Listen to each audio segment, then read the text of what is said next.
Luís VIII e Branca de Castela, a Inquisição e a perseguição cátara.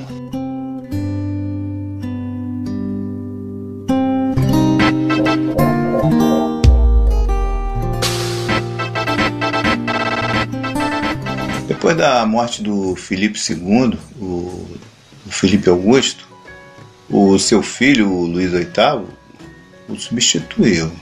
O Luís se casou com Branca de Castela, aos 12 anos, que era a neta da Leonor d'Aquitânia, a primeira esposa do seu avô, Luís VII, da França. O Luís VIII também era chamado de O Leão, e ganhou esse apelido após uma vitória contra o João Sem Terra, quando ele tentou invadir a França. Como vimos no vídeo do Filipe Augusto, havia uma disputa na Inglaterra, e alguns barões ingleses chegaram a depor o rei João, o João Sem Terra, do trono inglês. Em 1216, o Luís ele havia reclamado a coroa inglesa, como vimos, para sua esposa e invadiu a Inglaterra, pedido da nobreza inglesa, que havia se revoltado lá contra o João Sem Terra, e acabou se estabelecendo em Londres. E logo ele controlou o sudeste da Inglaterra. Mas após a morte do João e a ascensão do seu filho, Henrique III, da Inglaterra, os ingleses se voltaram contra o Luís VIII. A Branca ela apoiou o Luís VIII nessa campanha na Inglaterra e tal, após ele ter perdido a batalha lá, a guerra contra os ingleses, e foi expulso. O Filipe Augusto ele não se meteu. E ela se instalou em Calais e organizou 2 frotas e um exército, sob o comando de Roberto Courtenay, que acabaram sendo derrotados pelos ingleses. Quando o Filipe Augusto morreu, em 1223, o Luís VIII assumiu o trono. Sobre o pretexto do descumprimento do acordo por parte da Inglaterra, ele tomou as últimas possessões inglesas na França e retomou grande parte da Aquitânia, deixando apenas parte de Bordeaux e da Gasconha para a Inglaterra. Ele também proibiu os judeus de prestar dinheiro, porque a usura era um crime para os cristãos, de acordo com a lei da igreja. E esses cristãos eles eram passivos à excomunhão. Mas como os judeus não podiam ser excomungados, eles praticavam essas atividades. E também não havia uma lei temporal, a respeito dessa atividade. E com isso, havia uma rusga entre os tribunais da igreja e do Estado. 26 barões acabaram aceitando e apoiando ele. Tal. Mas o conde Teobaldo IV, de Champagne, foi contra. Alguns historiadores dizem que ele tinha um acordo com os judeus, tal, que acabava trazendo lucro para ele. Enfim, o Teobaldo de Champagne ele passou a fazer oposição ao reinado do Luís VIII. O Amaury de Montfort, que era irmão do Simeão de Montfort, e havia morrido lá naquela cruzada dos cátaros e Toulouse, havia herdado o condado do Simão, e acabou cedendo os direitos a Luís VIII, e também o ducado de Narbonne, em 1225. E com isso, o Luís VIII ele acabou intervendo com as forças reais nessa cruzada albigense. Essa região passou ao controle total da coroa francesa. O Luís VIII foi invadindo lá e tal. E o Raimundo VII de Toulouse, ele se trancou em Toulouse, onde foi cercado. Mas uma onda lá de doenças acabou atacando os cruzados. E esses acabaram adiando o cerco. E em 1228, o Luís VIII, ao voltar para Paris, adoeceu e morreu de disenteria. Após a morte do Luís VIII, o seu herdeiro natural seria o Filipe, o seu filho mais velho, mas morreu ainda muito jovem. E, portanto, o Luís, que mais tarde passou a ser o Luís IX, e também é conhecido como São Luís pela igreja e tal, ele herdou o trono. E a Branca ela passou a ser a regente, no lugar do seu filho, do Luís IX. A Branca de Castela, ela era uma mulher muito bonita e tal, inteligente, sagaz, e era filha do Afonso VIII de Castela e da Leonor da Inglaterra. Era a neta da Leonor da Aquitânia e do Henrique II da Inglaterra. Para selar um acordo entre o João sem terra e o Filipe Augusto, o filho do Filipe Augusto, o Luís VIII, ele se casaria com a Urraca, na Inglaterra, uma plantageneta. Mas a Leonor da Aquitânia, a avó delas, né, das duas, né, no caso, ela, numa viagem que ela fez a Castela, ela conheceu a Branca e tal, e achou que ela seria a ideal, que seria mais viável que ela fosse escolhida para ser a rainha da França, devido à sua inteligência e tal, sagacidade. E assim foi feito. A Urraca, ela se casou 8 anos mais tarde com o Afonso, que era infante de Portugal. A Branca e o Luís tiveram 11 filhos, entre eles o Roberto I de Artois, o João, conde de Anjou e Maine, também o Afonso III de Poitiers, que foi conde de Poitiers e Auvergne, e de Toulouse, após se casar com a Joana de Toulouse. Também o Carlos I da Sicília, conde de Anjou e Maine, também duque de Anjou e rei da Sicília e de Nápoles, e também rei de Jerusalém e conde de Provença. A Branca foi coroada rainha da França ao lado do seu esposo, após a morte do Filipe Augusto, em agosto de 1223. Ela era muito religiosa e educou os seus filhos de uma forma rígida nos princípios religiosos. E com isso ela ganhou a aprovação do clero. Quando o Luís VIII morreu, o Luís IX, o São Luís, tinha 12 anos e foi regente entre 1226 e 1234. E apesar da Branca de Castela ter uma grande aprovação, ela também tinha a desconfiança e também a hostilidade da nobreza francesa, devido ao fato da sua origem estrangeira e também o fato dela ser mulher. A nobreza ela não estava muito satisfeita devido ao fortalecimento do poder real e também da perca das prerrogativas, né, políticas, enfim. Mas ela teve o apoio do legado papal, o cardeal romano Frangipane de Santo Ângelo, que também foi preceptor do Luís IX.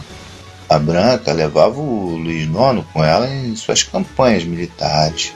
E também ela fazia ele se sentar ao lado dela nos conselhos de Estado, o que lhe deu um treinamento para governar através da prática, né? E também nas questões da fé, o qual ela era muito devota, muito religiosa, muito católica, costumava rezar, fazer penitência, essas coisas assim. Também ajudou a fundar abadias. Então a Branca, o que ela fez? Ela fortaleceu bastante o exército e o poderio bélico, e também conseguiu dividir os barões através da diplomacia, colocando um barão contra o outro. Ela concluiu também a retomada de Languedoc e repeliu um ataque inglês. Essa cruzada albigense ela iniciou em 1209 e durou cerca de 35 anos. E após a invasão de Languedoc, em 1229, ela assinou o Tratado de Meaux, ou Tratado de Paris.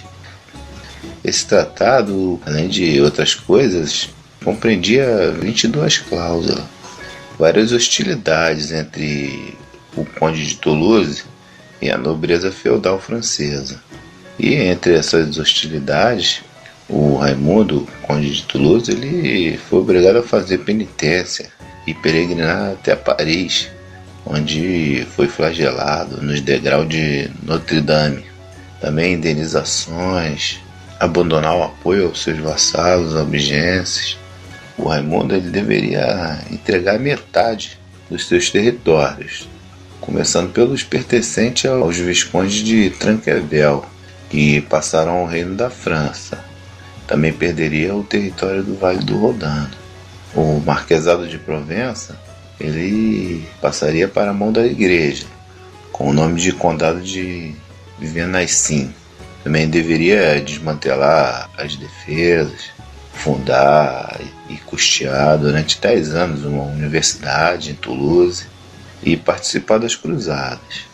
Entre esses acordos, também o matrimônio entre a filha do conde e um dos filhos dos reis franceses, o que levou ao casamento entre a Joana de Toulouse e o Afonso de Poitiers.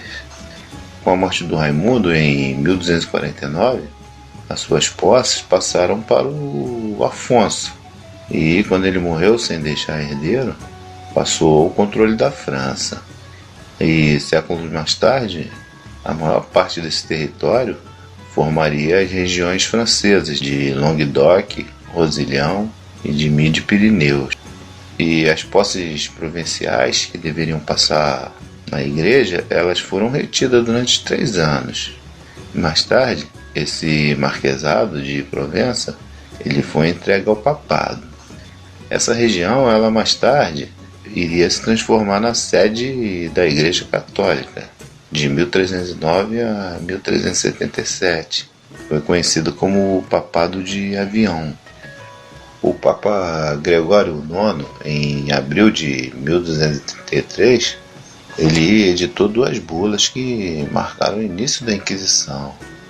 Essas bulas, elas enviaram os inquisidores para localizar os hereges e persuadi-los a se retratarem.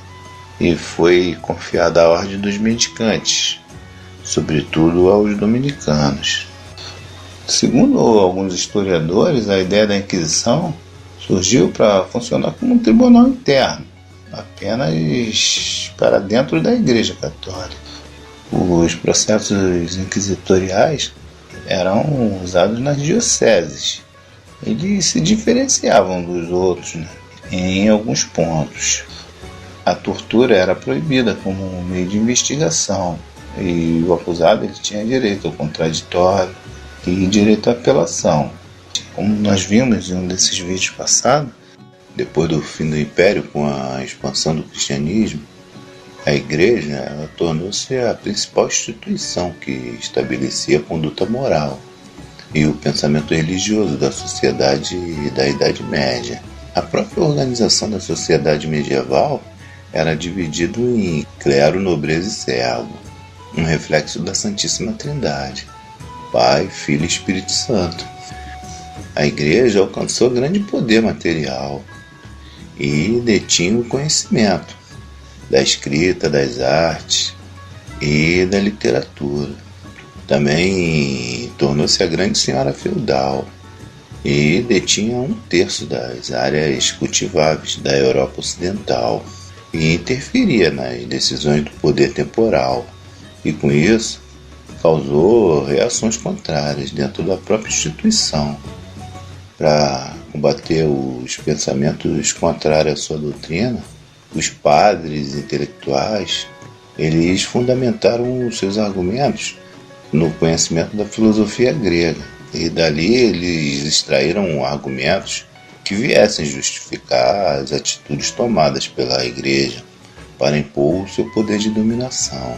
Como ela era detentora do conhecimento, ela tinha grandes estudiosos e filósofos, e usaram a filosofia de Platão e também a aristotélica para explicarem o cristianismo. É o caso do Santo Agostinho e também do São Tomás de Aquino. E refutar o paganismo. A Igreja ela precisava explicar a fé e a existência de Deus, e converter e combater os não crentes, e também combater a heresia e ser o instrumento da salvação das almas. A Igreja preservou muitos elementos da cultura pagã greco-romana e adicionou aquilo que ela tinha como verdade, expressa na Bíblia, nas Escrituras Sagradas, onde a fé era a fonte mais elevada da verdade.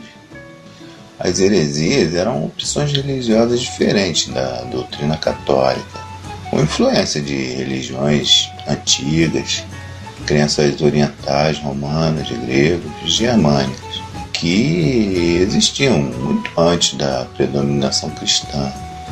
E a Igreja, por sua vez, ela também sofreu influência pagã.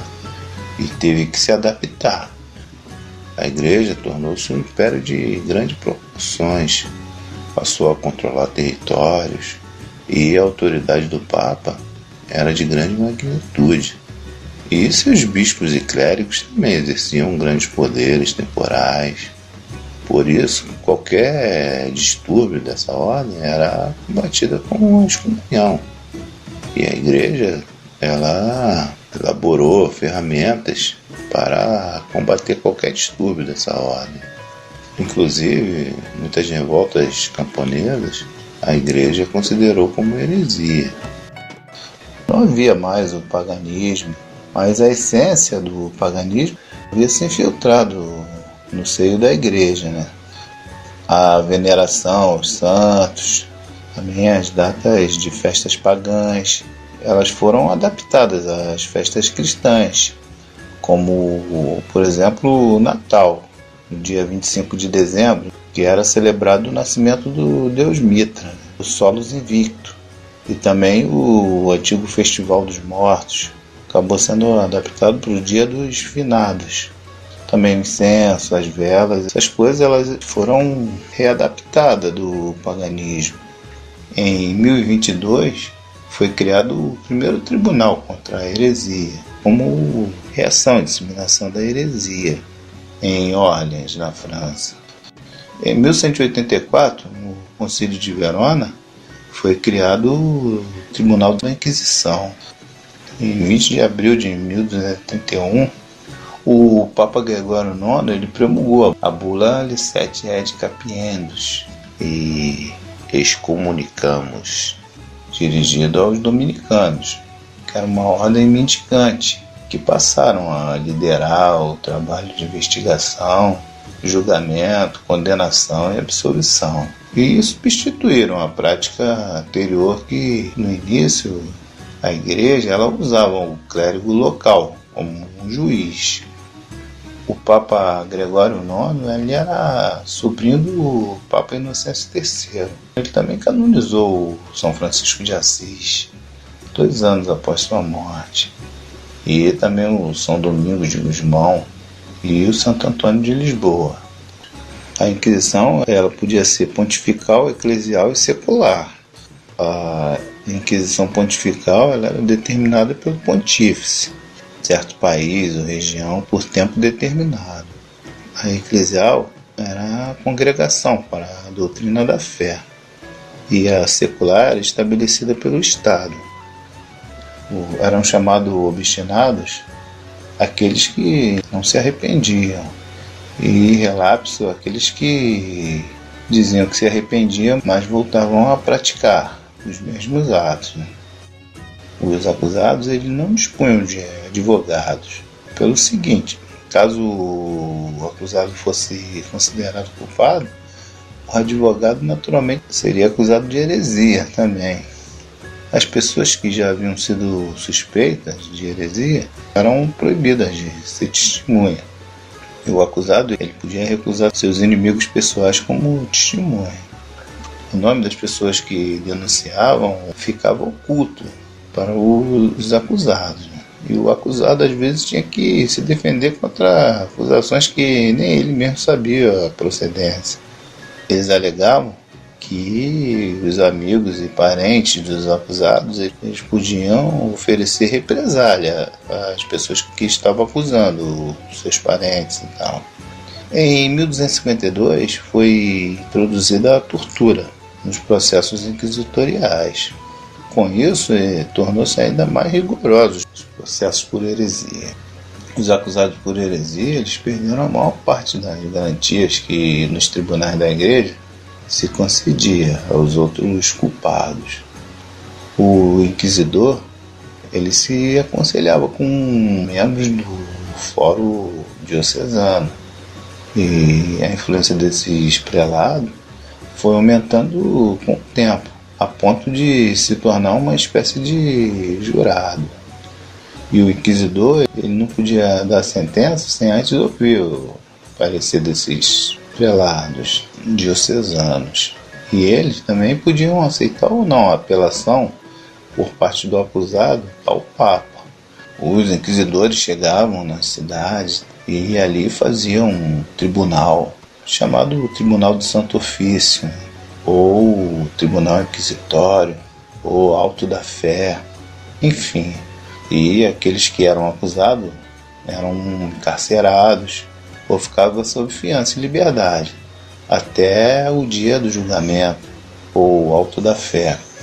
Nesse Auto da Fé, o Tribunal do Santo Ofício, era anunciada a sentença e a pena imposta aos hereges.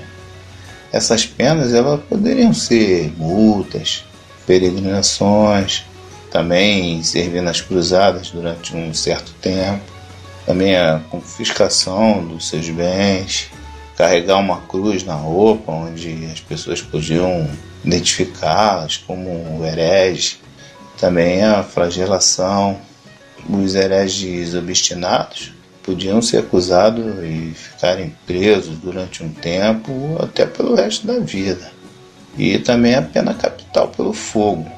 No fim do Auto da Fé, os condenados eram entregues ao poder temporal, os oficiais civis, que faziam se cumprir a sentença. Os condenados à morte eles podiam abjurar uma vez, e assim era entregue novamente à Inquisição. Os inquisidores eles podiam também revogar a prisão.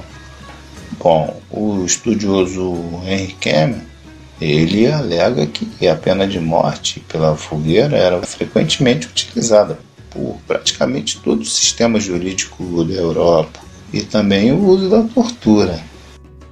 A Inquisição era um grupo de instituições dentro do sistema jurídico da Igreja Católica Romana.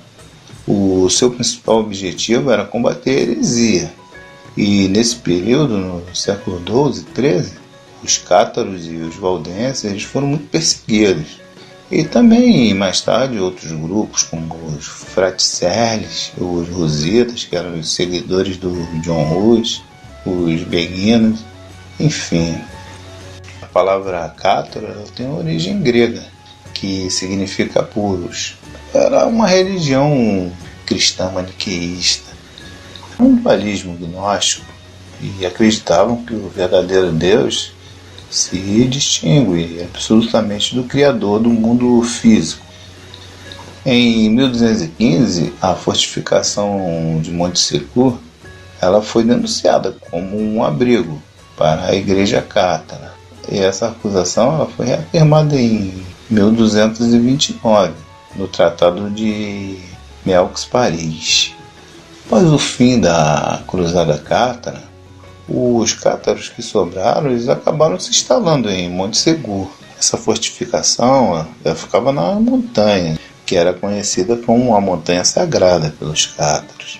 Não só os cátaros também, mas também os cavaleiros faiditos que haviam perdido as suas terras no mesmo tratado. E entre esses cavaleiros, o Pierre Roger de Mirepoix, que era primo de Raimundo de Pereire, que acabou sendo o comandante militar de Monte Seguro na primeira metade do século XIII. Após a conclusão da Cruzada Albigense, a Inquisição se instalou.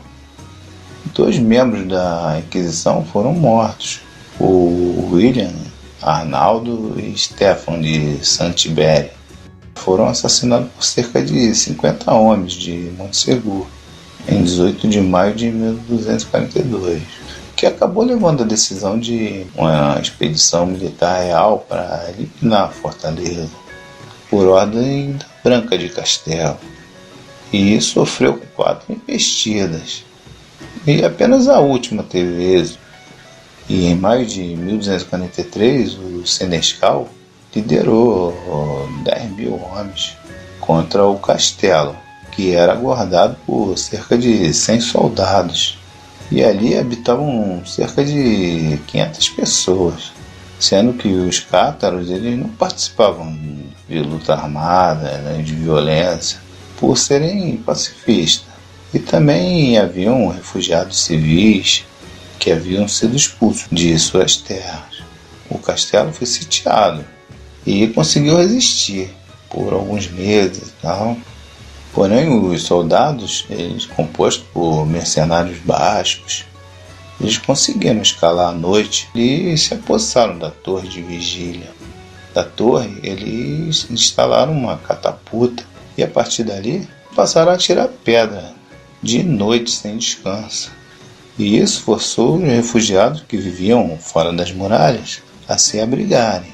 E assim dificultou a condição de vida. Dali eles conseguiram conquistar o acesso.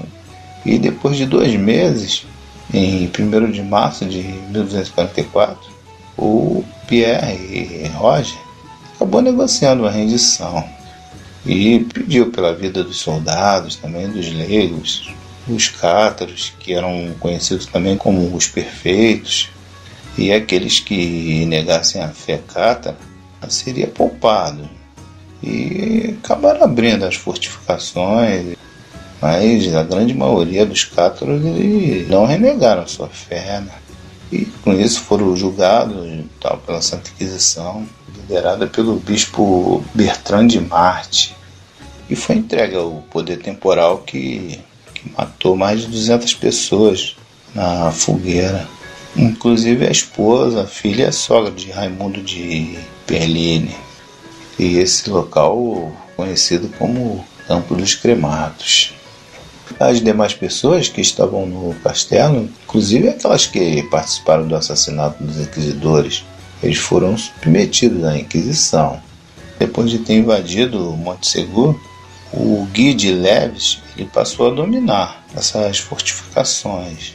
E a partir dali, várias aldeias foram arrasadas. A Inquisição continuou perseguindo os cátaros em Languedoc durante muitas décadas. Os cátaros foram perseguidos e exterminados. Alguns falam em milhares, outros em milhões. Em 1256, a cidade de Quéribus foi tomada e assim o último reduto cátaro foi destruído. Os cátaros que não foram capturados se refugiaram em outros lugares, pelo norte da Catalunha, em Espanha, Itália, onde havia menos repressão.